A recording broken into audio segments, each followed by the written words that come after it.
On va parler d'amour. C'est important de parler d'amour. Tous les jours, on vous recommande une série, un film sur le quoi cliquer. Et aujourd'hui, c'est la télé-réalité Love is Blind. L'amour.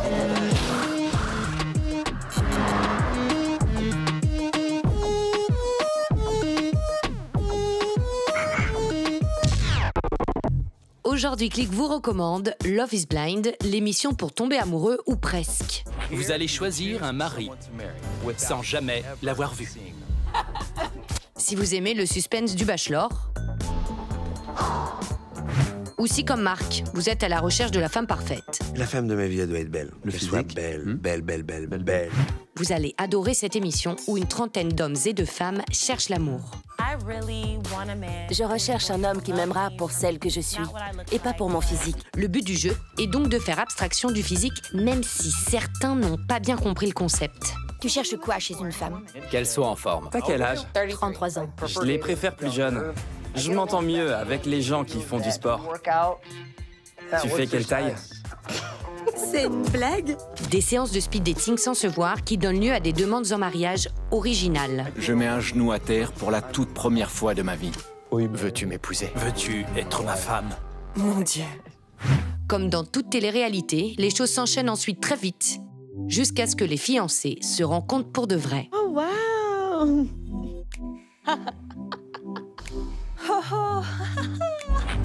Vous saviez qu'il ressemblait à ça? Alors si au bout de l'expérience, certains renoncent, d'autres vont jusqu'au bout. Oui.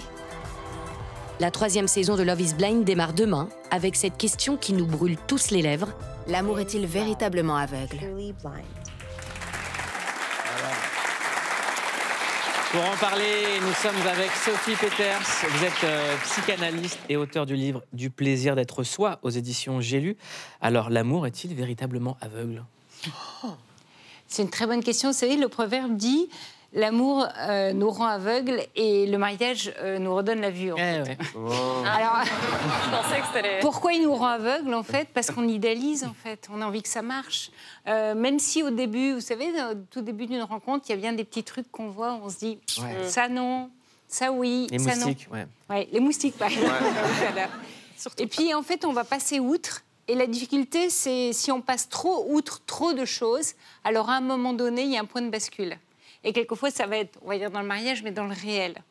Mais c'est vrai que l'amour nous rend aveugles parce qu'on a envie que ce soit idéal, on a envie que ce soit beau. Et qui n'a pas envie d'une belle histoire d'amour? Là, il se voit pas. Pardon, Pauline, mais là, en l'occurrence, c'est tout le paradoxe, oui. Il ne se voit pas. Oui, Donc, c'est ça qui on est amusant, d'ailleurs. On a le son, on a un échange humain, mais on n'a pas l'image. Le coup de foudre, il est physique au départ, non? Alors, pas forcément, parce qu'on peut dire qu'il est énergétique, il est sensible. Oui, voilà. Alors, c'est vrai que là, c'est très conceptualisé, cérébralisé, et on va essayer de matcher. Et on voit qu'elle est intéressante, cette série, parce que l'amour n'échappe pas à un syndrome de performance de notre époque, c'est « faut qu'on réussisse ». Alors, on va mettre toutes les chances de notre côté, on va faire le bon match, on va faire le même sport, on fait, je sais plus de quoi il parle là, on va aimer les mêmes choses, etc. Et là, on est sûr que ça va marcher. Ça dit quoi de relations amoureuses? Qu'est-ce que ça dit des relations amoureuses en 2022, cette émission? Ça dit que l'amour est devenu une marchandise économique comme une autre, en fait. C'est plutôt ça qui est dramatique. Est-ce que vous connaissez un endroit où on peut en acheter vraiment de qualité? Voilà.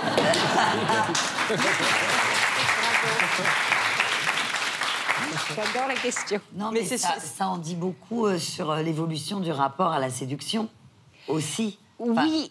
Enfin, la séduction, mais aussi un marché de l'amour, en fait. C'est-à-dire que ce qui est difficile aujourd'hui, je pense aux trentenaires, voilà, que j'en ai, quelques-unes, hein, comme nous, voilà. C'est difficile parce que le choix est immense. Et il y a un tout est possible. Et on se dit pourquoi lui, pourquoi elle, et il y a peut-être mieux. Donc ça nuit à l'engagement, ça nuit parce qu'on se dit toujours, oui, mais je pourrais avoir. Donc il y a un côté objet de consommation. Et vous parlez de performance aussi. Et moi, c'est ça qui m'a étonnée en fait dans l'émission, c'est que il y a un truc de performance même dans l'intime où déjà qu'on vit dans un monde où il faut tout le temps être parfait, tout le temps se vendre, il y a quelque chose de l'intime où même dans le couple et même dans l'amour, il faut être le mieux possible. Ah non, moi je suis claqué, il n'y a pas de problème avec ça. Mais justement, en fait, c'est ça que je trouve dommage, c'est qu'il faut être parfait même dans l'amour. Ça développe un truc d'insatisfaction dingue.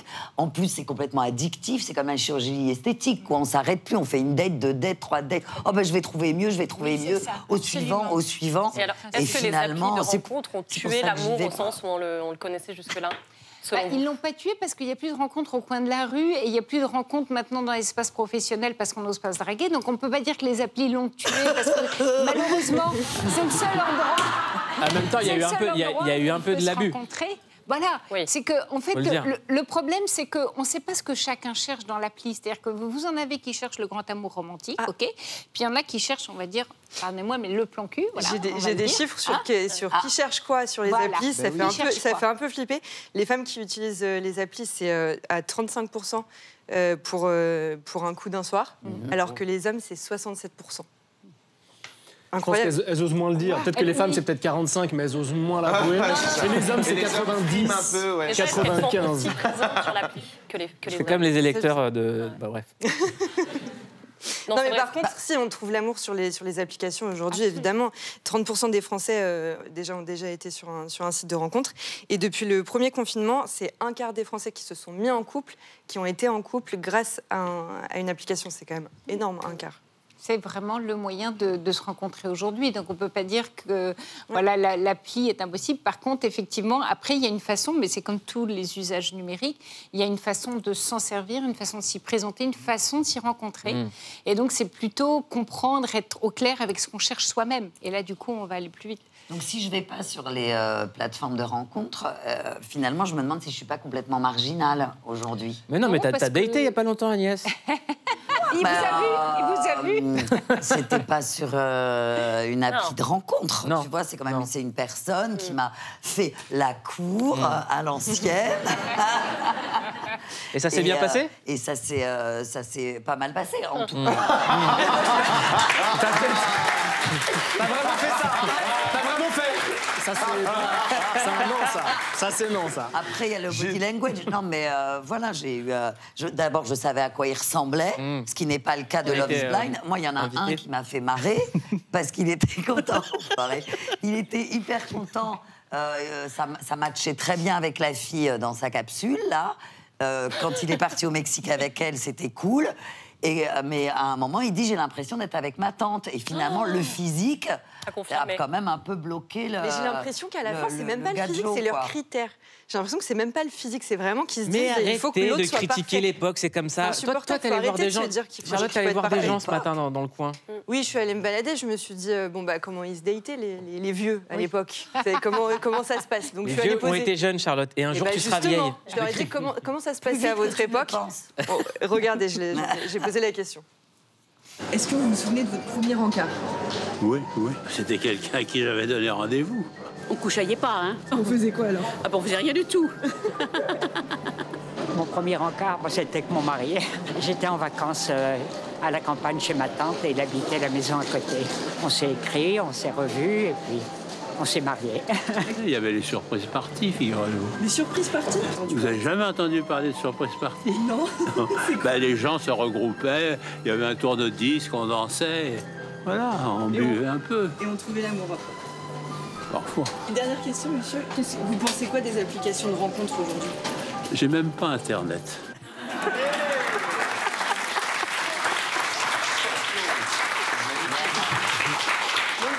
Les surprises parties, moi je connaissais absolument pas le terme de surprise party. C'est vrai? Non, je suis trop jeune. Oui. Je ne connais pas la surprise party. Mais cette notion de surprise, elle est très intéressante, je trouve, parce que c'est peut-être celle-là qui manque le plus aujourd'hui, c'est la surprise. On manque de surprise et de se surprendre. Or, l'amour, ça reste une surprise. Mais et ça reste le fait de un truc intéressant sur un moment où les gens vont sur des applications parce qu'ils ont peur soit de draguer au travail, soit en boîte de nuit. Est-ce que cette crispation, elle va donner une rééducation, en fait, que les gens vont mieux se comporter? Est-ce que le moment là qu'on traverse, il va aller vers mieux? Apparemment pas. Enfin, on voit que le comportement, il n'est pas mieux avec les applis de rencontre. Au contraire, il y a une espèce d'intuition consumériste qui est hyper malsaine. Et moi, ma question, c'est, vous êtes psychanalyste de formation, vous recevez des gens qui viennent vous parler d'amour, vous confiez un peu leur déboire. C'est quoi le grand mal du siècle autour de l'amour? Qu'est-ce qu'on vous confie le plus qui revient le plus souvent? Ouais, alors, chez la difficulté d'engagement, en fait. C'est ce qui fait le plus souffrir. Je vois pas du tout. C'est-à-dire vraiment, il y a une telle injonction à réussir son couple, à réussir sa relation, à en faire quelque chose de beau. Tout le monde doit y arriver. Donc, il y a une espèce de notion terrible, mais vraiment qui touche à l'estime de soi dans l'échec. Donc, en fait, il y a des drames, en fait, vraiment dans les ruptures amoureuses. C'est qu'est-ce que j'ai mal fait, quelle mauvaise personne j'ai été pour que ça ne marche pas. Et donc, après, on va regarder sur les réseaux sociaux qu'est-ce qu'il est devenu, qu'est-ce qu'il fait, il a parlé, ou elle. Voilà, c'est pareil, hein, c'est croisé.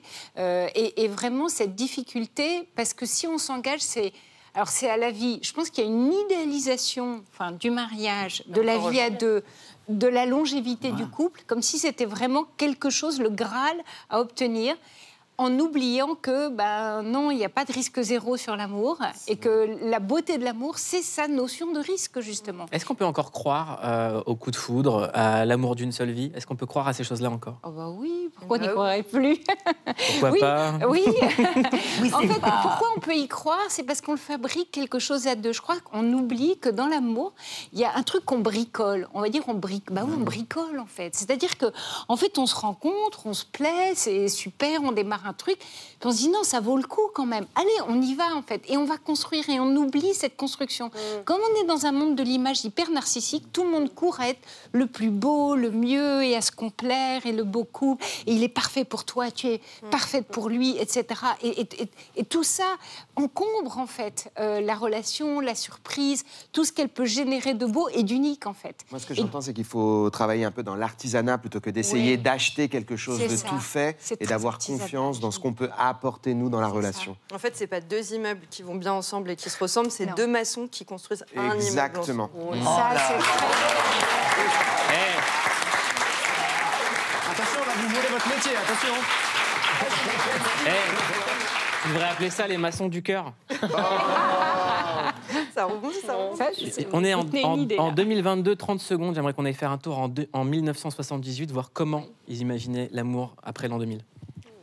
À votre avis, comment on aimera en l'an 2000? Je pense que les rapports seront beaucoup plus libres. Il y aura peut-être un retour, un certain romantisme. L'amour? Oui, l'amour. Ah bah si ça continue, vous savez, ça sera pas beau à voir. Non. Ça n'existera plus, l'amour. Hein. Ça n'existera plus. Non. On gâche tout. Tous les sentiments sont gâchés. C'est l'animalité maintenant. On est des simples bipèdes, c'est tout. Ce sera l'épanouissement de ce qui démarre en ce moment, c'est-à-dire la liberté. On n'aura pas un seul petit ami, je crois. On en aura beaucoup. Ça amènera aussi que le père jouera le rôle de la mère et la mère jouera le rôle du père, quelquefois. Et que les femmes iront entre elles, les hommes entre eux?